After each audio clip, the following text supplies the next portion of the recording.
Also, you know, again, I know this is a conversation we've had in this forum before as well, about not just delegating anything that's deemed student success to our add-on sessions, for example.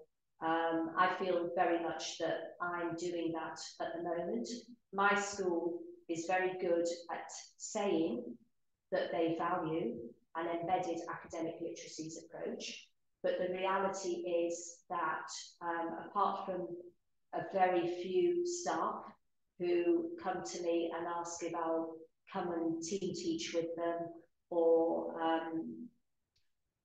just have a look at their materials and give some insight as to where there might be barriers, I'm left to my own devices. I've been there now for 5 years, and they just can't move away from this kind of model of me doing my thing and therefore kind of ticking that box. Oh, Alison's there, any language problems, send students to Alison, she'll fix them.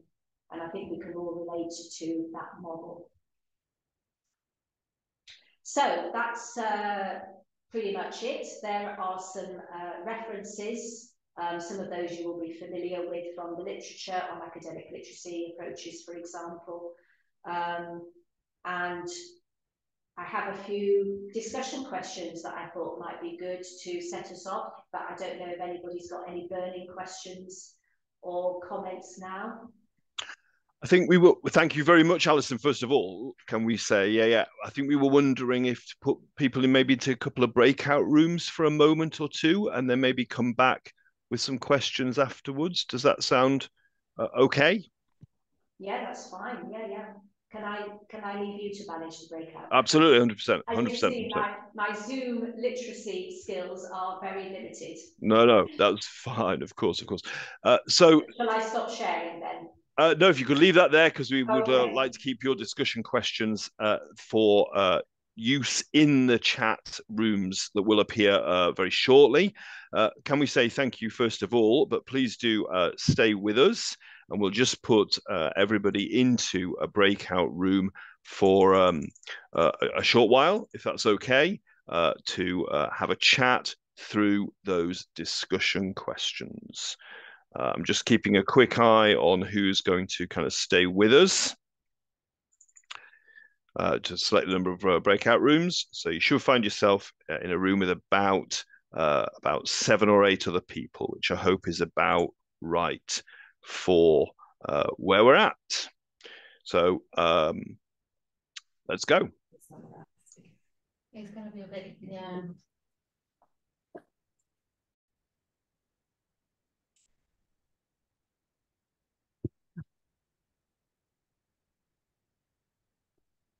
Sorry, in our group, we were asking about which social media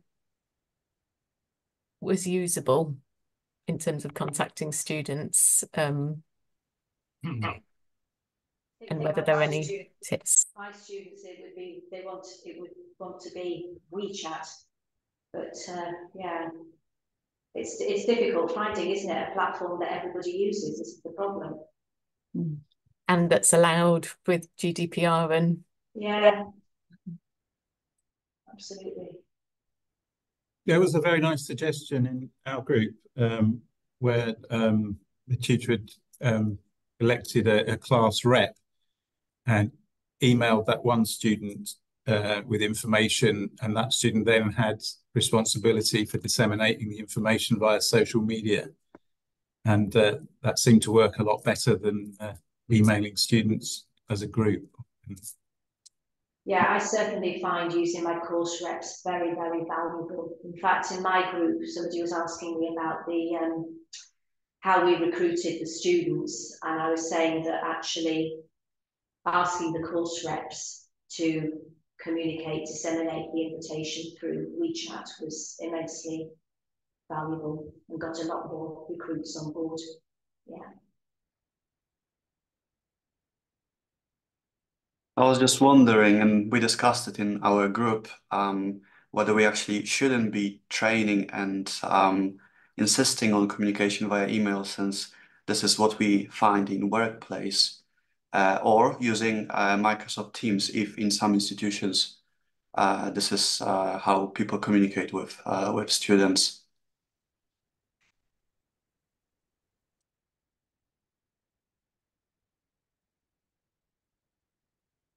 Sorry, I wasn't. Were you expecting an answer to that? No, it wasn't. It's just sort of a rhetorical question. Yeah. It wasn't really a question, more like a Yeah. comment summary of one of the things we discussed. I understand that students miss emails, and I think what somebody mentioned before in from our group as well. It's good to use reps for that, for disseminating further via social media, but at the same time, I think I'll be careful to abandon emails completely. That's the point I was trying to make. Yeah, and I think we have to remember as well employability skills, don't we? Professional communication skills. You know, I don't think they're all going to have to, or most of them, I would imagine, use email in their jobs. So in a way, we're just training them for that, aren't we? I don't know about you, but I'm finding, interestingly, that they're clearly using AI to write emails and getting the most sophisticated and quite amusing emails at the moment from students. Very over the top of the praise that they're giving.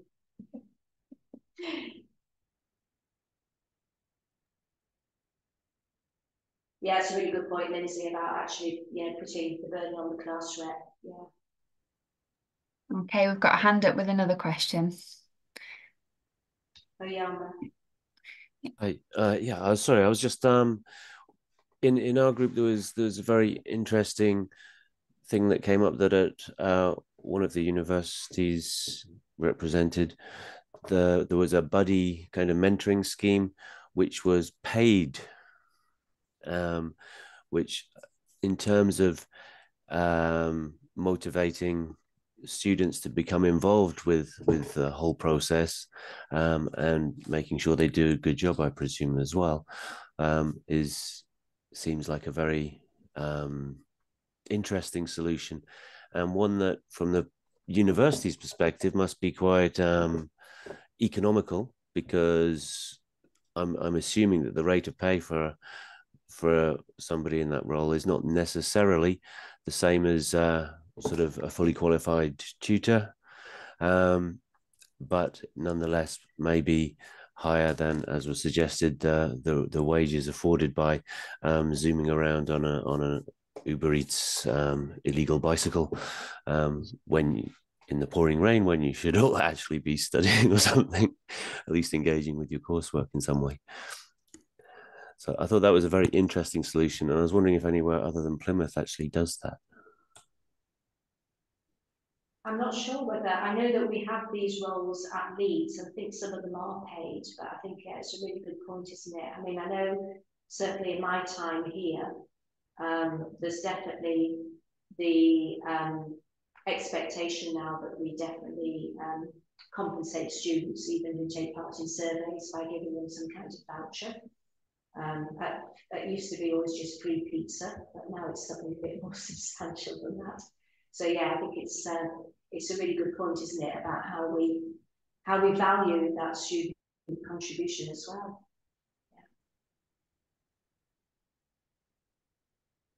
Because it can be a significant sort of, not just a significant burden on the students who are giving up their time to do it, but also have a significant impact obviously on the students who are receiving the benefit of that. Yeah, absolutely. Neil, you've got a question? Hi, yeah, sorry, it's taking me ages to work out how to do the raise hand thing, but I don't. Hi, Alison, thank you. That was really interesting, your talk about that. I was just thinking, can I ask something which I kind of always wanted to ask about Leeds, actually, which is, I know the model is that you're in the departments, and I was thinking, for example, your timeline that shows, you know, what students consult, etc. It's really interesting. I think you were saying you've either just fed that back to faculties as well, or you're going to feed that back, but I suppose my question is kind of like, how much do they listen to you with your sort of recommendations? It's not a question for everyone at Leeds, maybe, but I just thought it's something that I've always wanted to ask. That is a very, very good question, because just on my journey here today, I was thinking, how am I going to feed this back to my school in that they will actually listen? I feel that I'm going to have an interesting conversation with the head at some point soon about the fact that I am sharing this and I'm being invited to different forums across the university to share this. But unfortunately, my school just doesn't seem to want to hear it, because they see me, I feel anyway, they see me as surfacing the barriers that they are creating. Yeah. And I have had to really be quite forceful in making certain people in the school accountable for dealing with student complaints, who have just tried to kind of push them under the carpet and they don't want to hear. So yeah, it's going to be a tricky one. So if anybody's got any advice on how I do that, I would be very, very interested, because it's going to be a very, very difficult sell in terms of how I package it, how I frame it. Yeah. And we've probably got time for one more question. And Paul, you've got your hand up. Thanks very much. Yeah. Hi, Alison. I was just really interested in the work you're doing in co-creating resources and materials with students, and something I haven't really got any experience with. So I just wondered how you went about that and what the negotiation was, and I just wondered if there were any kind of surprising insights that things that we hadn't thought about as teachers that the students mentioned. Well, we haven't done that yet. We're going to do that next week. But what I would say is, I don't know about at your institution, but one of the things that we do have here at Leeds, which is great, is a lot of money has been invested in digital support. So we have a digital education team, and we have got a digital education lead who is in the library. So she is already familiar with sort of the whole idea of, information, resources, and she is going to help us with, she's going to give them a little bit of, one of the ways we decided to kind of help recruit students and make this feel valuable to them was that we offered them, as part of this workshop next week, a little bit of training in digital communication. So, she's going to do a little bit of an introduction to them on how to make infographics, how to make a video. We've booked a room with recording equipment. So if anybody wants to make a video or infographic or other different platforms like ThingLink and Picture Chart, which I've never heard of before, but she's very familiar with. So yeah, I'm looking forward to it too. I'm going to learn a lot from it. All I've managed to do is create a very basic infographic. I'm going to share that with students, and we're going to ask them to sort of evaluate that. I'm going to strongly encourage them to pull it apart, literally, and sort of redesign it, which, where it works for them. Yeah, with lots of QR codes for them to scan for different things, because that seems to work quite well. Anything that you can just put your phone up to and go like this. So it sounds like it's mainly envisaged as online materials. I think so. Really, because those are the ones then that have got more sort of use. We can send them out to students pre-arrival, we can share them with different schools across the university, that kind of thing. What we'd really like, I guess, is something, to provide some sort of templates that different schools can adapt to their needs, with some general guidelines on, sort of communication, that kind of